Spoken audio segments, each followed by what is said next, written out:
저번에 간단하게 소개 드렸었고 오늘 좀 자료를 더 보강하게 됐어가지고 이거 내용을 발표드리도록 하겠습니다. 그 슈어 소프트테크를 제가 알게 되고 좀 조사하게 된 그 사유는 테슬라가 8월 8일 날 로보택시를 발표할 예정이라고 하는데 관련해서 자율주행 섹터를 좀 주목하게 됐고요. 그리고 최근에 원전주 저희 2조에서 이렇게 준비를 하면서 슈어 소프트테크가 원전하고도 좀 연관이 있어서 이 기업을 계속 조사하게 됐고 알아보게 됐습니다. 그렇다면 왜 자율주행인가라고 했었을 때 중국, 미국 전쟁 구도 있어서 자율주행은 국가 안보의 문제이기 때문입니다. 그 그리고 여기서 이제 간단하게 LLM이랑 그리고 자율주행이 어느 게 더 어려울까 봤었을 때 대화를 하는 LLM보다는 사람 모순과 연결된 자율주행이 더 어려울 거라 생각을 했고요. 자율주행이 불가능한가 봤었을 때는 우리는 챗GPT를 통해서 대량의 언어를 컴퓨터에 때려 넣으면 결국에는 언어를 추론하고 생성한다는 것을 알게 됐습니다. 그래서 다량의 데이터를 주행 데이터를 때려 넣으면 결국 그 자동차도 자율주행을 하게 될 거다라고 보고 있고요. 그리고 미래 전쟁은 로봇과 싸우는 무인 전쟁이 될 것 같습니다. 그래서 배터리가 심장 역할을 하게 되고 결국 두뇌를 움직이는 자율주행이 연결이 돼서 결국에는 로봇 전쟁이 가능하게 될 텐데 여기서 자율주행이 핵심이라고 보고 있습니다. 사업 내용입니다. 슈어 소프트테크는 미션 크리티컬 소프트웨어, 즉 고신뢰 고위험 소프트웨어의 안전성을 검증하는 기업입니다. 이 미션 크리티컬 소프트웨어라는 이 단어 좀 어렵긴 한데 슈어 소프트테크가 주로 자동차, 원전, 그리고 항공, 그 조선, 그리고 UAM 이쪽에서 하드웨어, 소프트웨어가 실패했을 경우에 몹슨까지 앗아가게 되는 되게 신뢰도를 요하는 소프트웨어에 있어서 이 소프트웨어가 안전한지를 검증해주는 업체입니다. 그래서 주로 인베디드 시스템의 소프트웨어를 시험 검증하게 되고요. 이런 인베디드 소프트웨어 그리고 고신뢰 고위험의 검증을 해주는 그 소프트웨어는 그냥 진행하는 게 아니라 그 국제 표준에 맞춰서 이 검증을 진행하게 됩니다. 그래서 이 국제 표준에 따라서 이게 잘 검증을 하고 있는지 인증서를 발급을 해야 되고요. 그 등급을 발급을 받아야 되기 때문에 이 회사가 그것을 도와주는 기업이라고 생각을 하시면 될 것 같습니다. 그 인베디드 시스템이라는 단어를 제가 말씀드렸는데 인베디드 시스템이라는 거 하면은 기계 안에 내장된 시스템입니다. 보면은 그 기계가 어떻게 보면은 저희가 소프트웨어라는 게 앱에도 들어가고 그리고 웹에도 들어가고 그리고 컴퓨터에도 들어가고 그리고 레거시한 그 자동차나 그리고 장난감에도 들어가고 가전기기에 들어가게 되는데요. 여기서 자동차, 가전기기 이런 레거시한 그 기계에는 소프트웨어가 C 언어가 들어가게 됩니다. 그래서 절차 지향적인 특징을 가지고 있는데요. 저희가 그 일을 시킬 때 유치원생한테 일을 시키는 거랑 대학생한테 일을 시키는 거랑 좀 다르잖아요. 그러니까 유치원생한테 일을 시킬 때는 하나하나 알려줘야 됩니다. 물을 떠와라라고 얘기를 해도 단순히 물을 떠와라로 끝나는 게 아니라 어디로 가서 물을 뭐 어느 정도 채워가지고 이렇게 와라 하면서 되게 세세하고 자세하게 알려줘야 되는데 이렇게 레거시한 레거시한 하드웨어 기기에 소프트웨어가 들어가게 되는데 이 레거시한 기기에 들어간 소프트웨어 대부분 내장된 시스템인 인베디드 시스템인 거고 주로 C 언어가 그 삽입되어 있으며 C 언어는 되게 오래된 언어로서 절차 지향적인 특징을 가지고 있기 때문에 굉장히 복잡합니다. 그래서 코딩 설계도 어렵고 검증하기가 어려운데 이것을 검증을 해주는 업체가 슈어소프트테크라고 생각을 하시면 될 것 같습니다. 저희가 지금까지 기술이 발달되고 그 인터넷이 발생하고 핸드폰이 생겼을 때 주로 앱이나 웹 그리고 컴퓨터에서 이렇게 소프트웨어 발달되어 왔는데요. 앞으로는 로봇이 창궐하게 되고 자율주행이 생기면서 이런 인베드 시스템의 큰 발전과 변화가 있을 것 같은데 이 하드웨어 기기, 레거시 하드웨어 기기가 어, AI와 만나서 자동적으로 작동하게 됐을 때 이게 안전하게 작동하게 되는지 왜냐면 이런 로봇 같은 경우에는 굉장히 신뢰도를 요하기 때문에 특히 자동차는 사람의 목숨과도 연결되어 있기 때문에 이런 검증 수요가 계속 늘어날 것으로 보고 있습니다.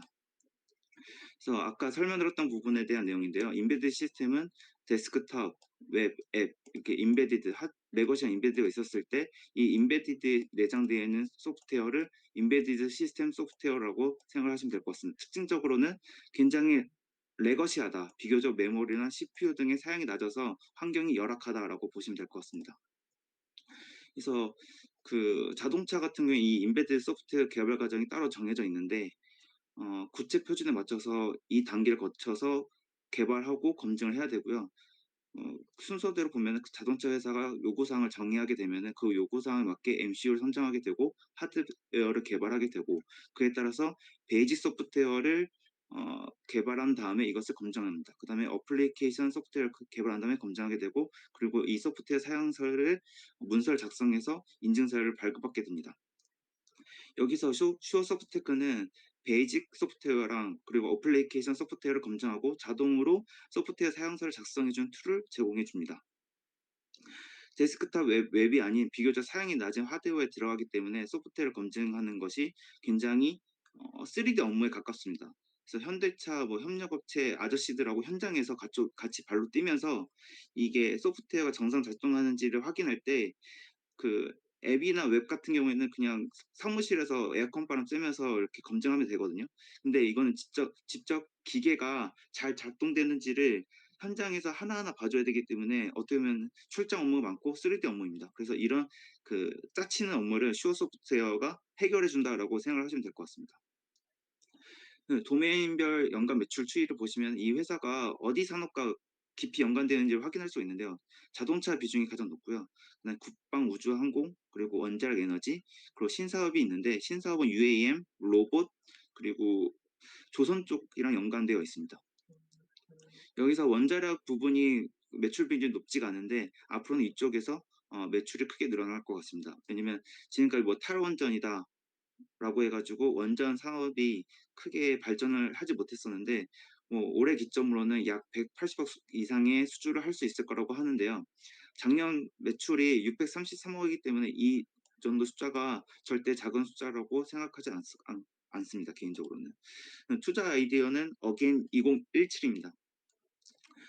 그 2017년 보면은 슈어소프트테크가 매출이 급등을 했었었는데요. 당시에 왜 매출이 이렇게 급등했는지 제가 IR에 문의를 해봤을 때 당시에 개발 차종이 증가하고 차량용 소프트웨어를 국산화하면서 소프트웨어 검증 수요가 증가했다고 대답을 해주셨거든요. 실제로 현대차 출시 차종 수를 보니까 2017년도에 전기차, 하이브리드카, 그리고 수소차 이런 것들이 처음 이렇게 나오기 시작하게 되면서 출시 차종 수 확실히 많아졌었고 그리고 현대 오토웨버에서 자체 플랫폼이 개발되면서 이것을 처음 적용하게 되면서 검증 수요가 크게 늘었던 것을 확인할 수가 있었습니다. 그리고 그 국제 표준 ISO 26261호 가지고 이 기능 안전 표준이 본격적으로 적용한 때였었습니다. 그래서 그러면서 소프트웨어 검증과 여기에 대한 툴을 요구하는 업체들이 많아졌다라고 생각하시면 될 것 같습니다. 그래서 이때 2017년을 바라봤었을 때 2025년이 2017년과 굉장히 유사하다라고 생각이 들어서 어, 어게인 2017을 명명했고요. 투자 아이디어를요. 그러면 2025년도에 무슨 일이 있냐 그러면 SDV 전환 이벤트가 있습니다. 현대차에서 2025년도에 SDV 전환을 본격 선언했었고 포르투닷이라고 해서 현대차의 자회사인데 여기서 COOS라는 소프트웨어를 개발하고 현대 오토웨브에서 모빌 어댑티브를 개발한다고 해서 이것을 결합한 자체 소프트웨어 즉 SDV 소프트웨어를 2025년도에 출시한다고 합니다. 그로 인해서 새로운 자체 플랫폼이 새로 개발되다 보니까 검증 수요가 굉장히 늘어날 것으로 생각하고 있습니다. 처음에는 이게 완전하지 않을 것이니까요. 그다음에 어, 그 자율주행 요구로 인해서 인증 및 법규 승인이 많이 필요하게 됩니다. 소프트웨어가 자율주행 요구에 따라서 아키텍처가 변하게 되는데요. 이 서로 이렇게 그 디커플링 되어 있다가 서로 연결되는 과정으로 넘어가고 있거든요. 그래서 디스트리뷰트, 도메인, 조널로 이렇게 변화하게 되는데 이 중간 집중 체제가 되고 통신 기능을 갖게 되면은 해킹으로서 조정이 가능해집니다. 그러면서 보안 이슈가 계속 중요해지게 되고 유럽에서는 사이버 보안 커넥티드 카의 소프트웨어 업데이트에 대한 새로운 복귀를 채택하게 됐고 2024년 7 월부터는 이미 출시된 차량도 모두 현식 승인을 받아야 됩니다. 어 그래서 이에 따라서 음 제가 생각했을 때는 자율주행 요구로 새로운 기능이 더해지면서 해킹 같은 보안 이슈가 강화되게 됐고, 이로 인해서 유럽 등에서는 이미 새로운 인증이나 법규가 상생하게 됐고, 이로 인해서 검증 수요가 더 증가하게 될 거라고 저는 보고 있습니다. 그래서 2025년에는 또 그 신고리 3-4 호기가 건설하게 됨에 따라서 원자력도 붙게 됩니다. 그 보면 2016년도에 보면은 당시에 신고리 5-6 호기가 착공되게 되면서 매출이 크게 증가를 했었었는데요. 신할 3-4 호기가 2024년부터 착공하게 됨으로써 슈어소프트웨어에는 매출이 추가로 붙게 되는 부분도 있어서 2025년도에는 이 세 가지 요인으로 인해서 매출이 크게 늘어날 것 같습니다. 그래서 투자 아이디어를 상세하게 좀 설명을 드리려고 하는데요. SDV 전환에 대한 의미를 상세하게 설명을 드리려고 합니다. SDV란 그 정의를 하는 분들에 따라서 다 다르게 정의를 해 주시는데요. 뭐 스마트 카다, 업데이트블 카다라고 얘기를 해 주시는데, 제가 관련된 영상이나 그리고 블로그 내용이나 그리고 관련 리포트를 봤었을 때 소프트웨어 디파인드 비클은 대개는 이렇게 정의하는 것이 좀 맞는 것 같더라고요. 차량의 주요 기능이 소프트웨어를 통해 구동되는 자동차이다. 그래서 차량의 주요 기능 소프트웨어를 구동하게 되는데, 왜 이렇게 차량의 주요 기능을 소프트웨어로 구동해야 되는가라고 생각했을 때는, 고객 입장에서는 어 다양한 기능을 이용하고 싶어 하는 욕구가 있고요. 그리고 기업 입장에서는 이 다양한 그 기능, 예를 들어서 자율주행, 인포테인먼트 이런 것들의 기능을 제공해 줌으로써 구독 서비스 매출을 발생시킬 수가 있습니다. 저는 이 부분이 핵심이라고 보는데요. 지금 현대차 같은 경우에는 차량을 판매하게 되면은 매출이 거기서 끝입니다. 뭐 3천만 원, 4천만 원이라는 매출이 발생하면 끝나게 되는데, 만약에 구독 서비스 매출을 발생시키게 되면은 차량을 판매하고 나서도 계속적으로 매출을 창출할 수가 있습니다. 테슬라는 이미 그렇게 하고 있고, 구독 서비스를 통해서 다른 PR을 밸류를 받게 되고 있는데요. 이 SDV라는 거는 이 기능을 소프트웨어를 통해서 구동하게 되면서 이 소프트웨어를 제공해 줌으로써 매출을 계속적으로 구독 서비스로서 창출시킬 수가 있습니다. 그래서 기존에는 어 SDV 이전에 그 하드웨어나 소프트웨어는 그 각 부품사가 이 하드웨어뿐만 아니라 기본 소프트웨어랑 응용 소프트웨어를 합쳐서, 즉 ECU랑 그 자체 소프트웨어를 내장해서 개발 생산하면은 그 OEM에서는 이것을 전체적으로 합쳐서 그냥 단순 조립하는 형태였다면은, 앞으로는 SDV라는 이 반영에 따라서 하드웨어랑 소프트웨어가 다르게 변화를 갖게 되는데, 하드웨어 같은 경우에는 이 자율주행 기능들이 보스의 부품이 연동해서 제어해야 되기 때문에 중앙 집중 체제가 필요해집니다. 그에 따라서 아까 앞서 설명드렸던 것처럼 디스트리뷰트에서 도날 또는 조널로 아키텍처가 변하게 되고요. 소프트웨어에서는 이 소프트웨어 기능이 고도화되면서 소프트웨어가 업데이트되면은 거기에 따라서 하드웨어랑 베이지 소프트웨어를 같이 업데이트하는 게 아니라, 소프트웨어 업데이트되면은 그 운영 소프트웨어만 따로 업데이트되도록 하드웨어랑 소프트웨어를 분리시켜 줍니다. 이 기능을 아예 분리시켜 버려 가지고 이 하드웨어랑 이 소프트웨어랑 그리고 운영 소프트웨어를 아예 분리를 시켜서 각자 개발하게 되고, 나중에 그 호환이 되도록 하는 표준 OS를 주게 됩니다.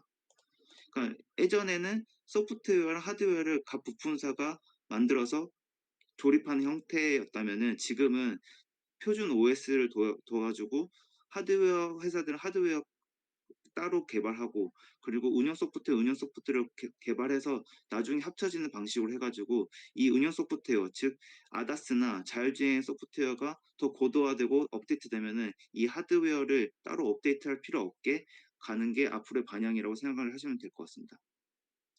그러면 결국 앞으로의 방향은 이 표준 OS를 누가 할 것이냐, 그리고 자율주행 아다스 인포테인먼트 소프트웨어를 누가 할 것이냐가 싸움 끝 높은 밸류를 받게 될 것이고, 이쪽 싸움이 더 치열해질 것으로 보고 있습니다.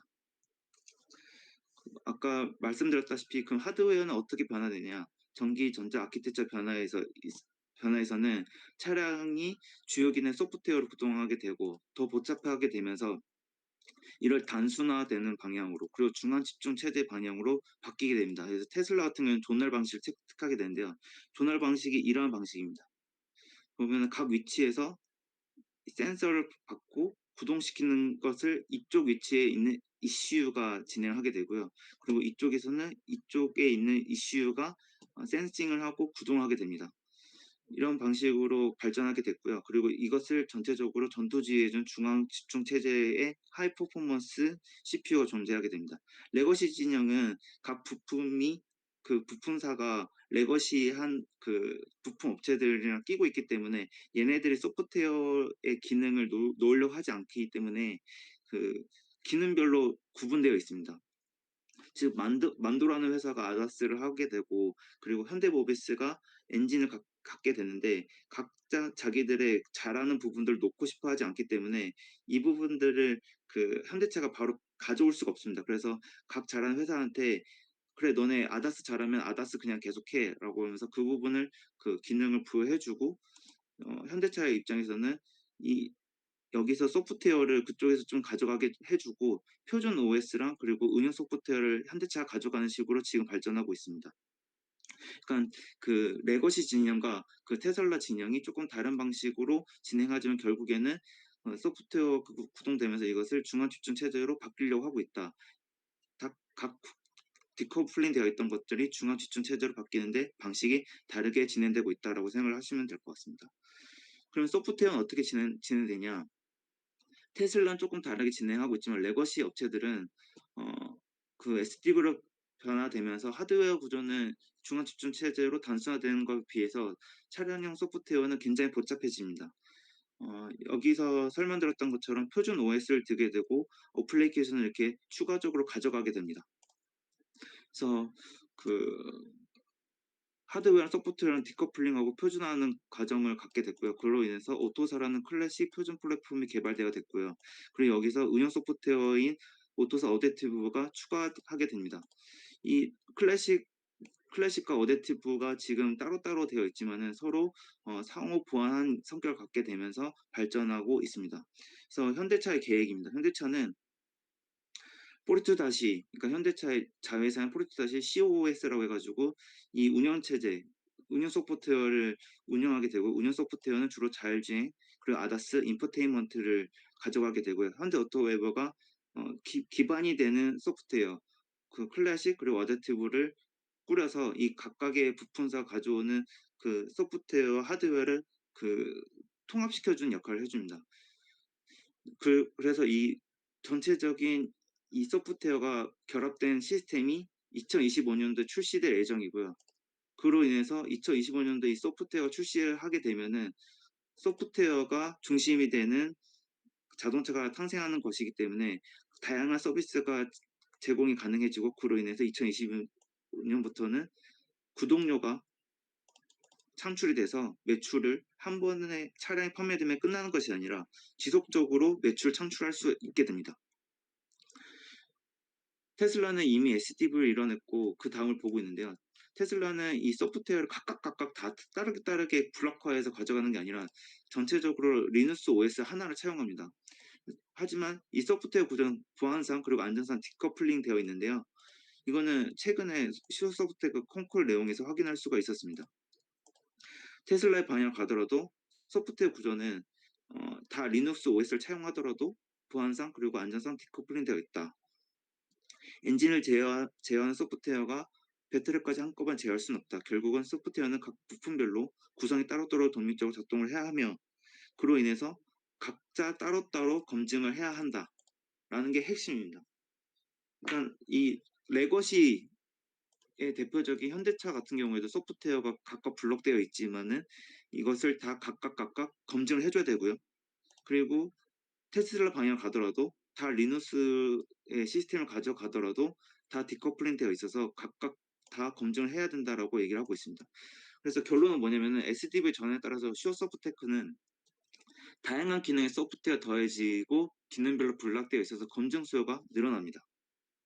그리고 SDV 전환에 따라서 1차적으로 혼란의 시기이기 때문에 검증 수요가 또 증가합니다. 그리고 전환하게 되면은 안정화되는 시기가 필요하기 때문에 소프트웨어가 업데이트하는 건수가 되게 많을 텐데 그때마다 검증이 필요하고 그러면서 수수료 매출이 발생이 가능합니다. 즉 그 슈어소프트테크 입장에서도 차량이 출시할 때 처음에 검증해서 끝나는 게 아니라 이제 SDV를 가게 돼서 구독 서비스가 창출하게 되고 계속 업데이트하게 되면 그 업데이트할 때마다 검증을 해야 된다는 것입니다. 그리고 전환 후에 전장품 및 반도체가 증가하게 되고 이로 인해서 반도체 부품에 대한 검증 수요가 증가하게 될 것이고 그리고 자율주행, 사이버 보안 관련된 법안, 규제들이 계속 정립되고 창출하게 되는데 그에 따라서 인증 수요가 또 증가하게 될 것으로 보고 있습니다. 그 SDV 그 시장 규모는 계속 커질 거라고 보고 있습니다. 그리고 원전에 관련해서 투자 아이디어 상세 내용을 좀 설명드리도록 하겠습니다. AI는 전기 먹는 하마라고 합니다. 그래서 그 전통적인 구글 검색은 0.3와트시를 소모하게 되는데 챗 GPT를 하면은 2.9와트시 전력을 소모한다고 합니다. 근데 이게 끝이 아닙니다.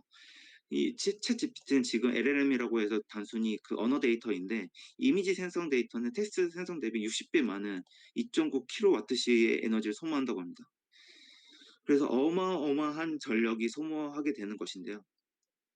이 전력이 많이 소모되는 데 있어서 어느 에너지원이 각광받게 될지 사람들이 열심히 찾고 있습니다. 신재생이 뜰 것이냐, 원전이 뜰 것이냐, 아니다. 화석 연료 에너지를 강화시키고 CCUS로 이걸 탈탄소시킨다. 이 어느 에너지가 가장 강화될지 모르겠지만은 저는 신재생 에너지보다는 이 원전, 천연가스, 화석연료 쪽에 좀 더 무게를 두고 있고 그중에 원전을 제일 좋게 보고 있습니다. 그럼 왜 그 기존 에너지가 그 친환경 에너지보다 더 좋게 보냐? 왜냐하면은 친환경 에너지는 세계화 시대의 산물이기 때문입니다. 그 게임 이런 공공재 딜레마를 보시면은 그 다 같이 일을 하는 게 아니라 몇몇만 일을 하고 그리고 이익은 다 같이 보는 이런 공공재 특성 때문에 무임승차하는 사람들이 있다는 것입니다. 이 게임의 이론을 정확하게 간파한 트럼프도 이게 내가 잘한다고 해서 나한테 이익이 오는 게 없고 다 같이 누군 열심히 하고 누군 안 하는데 누가 무임승차한다고 하면은 이것은 계속 지속될 수 없다. 그러면 난 안 할래. 이런 식으로 친환경 에너지는 그 세계화 속에서 서로 협의를 하고 서로 같이 약속을 지키고 행해야 되는데 누군가 깽판 치고 안 하겠다고 하면 이게 다 깨져버립니다. 그래서 이런 상황 때문에 친환경 에너지는 리쇼어링의 이런 환경에서는 계속적으로 지속될 수 없고 기존 에너지가 좀 더 무게에 실리지 않을까라는 생각을 갖고 있습니다. 그리고 계속 중국이 원자력 쪽에서 치고 올라오고 있습니다. 그래서 미국이 가만히 있을 수가 없습니다. 지금 보시면은 원자력 발전소 보면은 미국이 제일 많지만은 중국이 올라온 속도가 굉장히 빠릅니다. 그래서 앞으로는 중국이 2위로 올라가게 될 거고 그리고 건설 중인 원전 수도 중국이 제일 많습니다. 그래서 이러한 상황 속에서 미국이 지켜볼 수가 없을 것 같습니다. 게다가 원전은 AI하고 궁합이 좋습니다. 신재생 쪽으로 데이터 센터 쪽에 시설 투자하게 되면은 17배 면적이 필요하다고 합니다. 되게 비효율적입니다. 그리고 전선도 굉장히 많이 필요하다고 합니다. 그래서 궁합이 AI가 굉장히 좋다. 그리고 그 날씨의 영향을 받지 않고 꾸준한 전력 공급도 가능하다. 이에 따라서 지금 정책이 바뀌고 있습니다. 이게 좀 넘버링이 뒤죽박죽 바뀌었는데 이게 1번인데 1번부터 소개해 드리겠습니다. SMR 쪽으로 이제 정책 드라이브가 강하게 걸고 있습니다. 2013년 11월에 SMR 프로젝트가 무산되었던 소식이 있었는데 이게 비용 상승 때문이라고 합니다. 그래서 당초 예상보다 비용이 늘어나는데 이것을 해결하기 위해서 새로운 법안이 발행되었고 미국 하원 통과됐고 최근에 상원에서도 승인됐습니다. 이로 인해서 그 섹션 201에 따라서 에너지부가 여기 장기 계약에 했었을 때 그 고객사 역할을 해줄 수가 있고 그래서 뉴스케 입장에서는 확실한 고객이 확보하게 됐습니다. 그리고 여기 새로운 그 원장 관련해서 프로젝트 관리 및 워킹 그룹이 신설됐다고 하고요. 그리고 2022년도에 IRA 세액 공제가 적용이 됐고 그리고 육군 시설 그러니까 여기 나왔던 내용에 따라서 에너지부의 SMR 배치가 추진되고 있습니다. 뉴스케일 1장입니다. 이 부분이 비용 문제 해결됐기 때문에 이 스케줄대로 진행이 될 것으로 보고 있고요. 2026년도 승인 및 착공이 되면은 2029년도에 준공되는 것이 목표입니다. 그리고 여기에 미국 정책에 더불어서 그리고 다른 각 나라에서도 원전을 꾸리려고 하고 있고 이거에 따라서 뭐 윤석열 정부가 원전 수출을 하려고 노력하고 있으며 체코가 지금 30조 규모인데 여기서 수출 수주를 성공하게 되면은 이 회사가 그리고 원전 섹터가 굉장히 다른 시각으로 받아들여지게 될 것 같습니다. 저희가 보면 어떻게 보면 트리거는 아주 잠깐이거든요. 갑자기 발생하게 되면 거기에 대해 섹터에 대해서 시각이 완전히 바뀌어 버립니다. 화적금 센터도 실리콘2가 완전히 호실적으로 보여주면서 날아갔던 것처럼 그리고 AI 부분에서도 엔비디아가 챗GPT로 인해서 갑자기 떠오른 것처럼 이 원전도 이 체코 수주가 체결이 되면은 갑자기 사람들이 열광하면서 좋게 바라보게 되고 섹터가 어, 날개 달린 것처럼 좋아질 수가 있다고 생각을 하고 있습니다. 여기서 슈어 소프트테크는 원전 소프트웨어, 그러니까 보면 원전이라는 그 시스템에 있어서 소프트웨어를 설계 검증한 업체입니다. 그래서 원전 건설 초기에 매출이 발생된다는 게 특징적입니다. 그러면 그 섹터를 봤었을 때 이 기간이 뭐 10년이나 걸리고 그리고 SMR 같은 경우에는 뭐 이 인증 절차가 굉장히 긴데 슈어소프트테크는 이게 착공 시기 초기에 매출 발생된다는 게 굉장히 매력적입니다. 그래서 15년도에 신고리 5, 6호그 프로젝트 시작했었을 때 16년도부터 매출이 크게 증가를 했었습니다. 그리고 슈어소프트테크는 뉴스케일 소프트웨어 검증 프로젝트를 수주한 경험을 갖고 있습니다. 해당 건은 R&D 관련해서 프로젝트 수주를 했던 건데 이 SMR을 본격적으로 착공하게 되면은 관련해서 수주를 할 수 있을 거라 생각하고 있습니다. 슈어소프트테크는 그리고 참고로 말씀드리자면 대형 원전 한 개 짓는데 150억 정도의 매출이 발생 가능하고 SMR 한 기에 약 30억 정도 매출이 발생 가능합니다. 이 회사가 전년도에 매출이 약 650억이었기 때문에 앞으로 이런 수주가 계속적으로 발생하게 되면은 더해지는 매출 규모가 굉장히 클 거라고 보고 있습니다. 밸류 및 가치 산정입니다. 상장 후에 수주 잔고가 지속적으로 증가를 하고 있습니다. 분기 매출을 보면은 아, 계속 증가하고 있습니다. 이번에 수주 잔고도 크게 늘었고요. 그리고 분기 매출하고 선수금 1개 분기 내기한 것을 보면 은근 추이가 동일하게 되는데 선수금이 이번 게 YOY로 증가한 것을 보면은 2분기 매출도 좀 좋을 것으로 보고 있습니다. 현재 시총이 약 3,100억인데요. 24년 최근에 6월에 실시한 컴코를 보면은 가이던스가 매출 950억, 이익 150억입니다. 이 회사가 매년 20% 성장을 할 것이라고 자신하고 있는데요. 만약에 그렇게 되면 내년에 봤었을 때 순이익 한 200억 정도 가능할 걸로 보고요. 여기 포워드 PR을 선정해 준다면 시총 6천억이 가능합니다. 이 회사가 현대차가 2대 주주여서 각광을 받았었는데 이 현대차가 지분 매각하면서 주가가 꼬꾸라졌었습니다. 이때 매각하면서 주가가 크게 내려갔는데 그 이후로 이 4천 원대에서 증여가 일어나게 됐고 최근에 2024년 4월에 테슬라 중고 FSD 승인 소식에 따라서 주가가 크게 올랐었고 그리고 SM을 타면서 주가가 또 한 번 크게 올랐었습니다. 지금 이게 다 빠져서 지금 횡보 중인데 어, 여기서 손바뀜이 나와가지고 8월 8일 로보택시 이슈가 가까워지면은 다시 한번 주가가 오를 수 있지 않을까라고 생각을 하고 있습니다. 네, 이상입니다.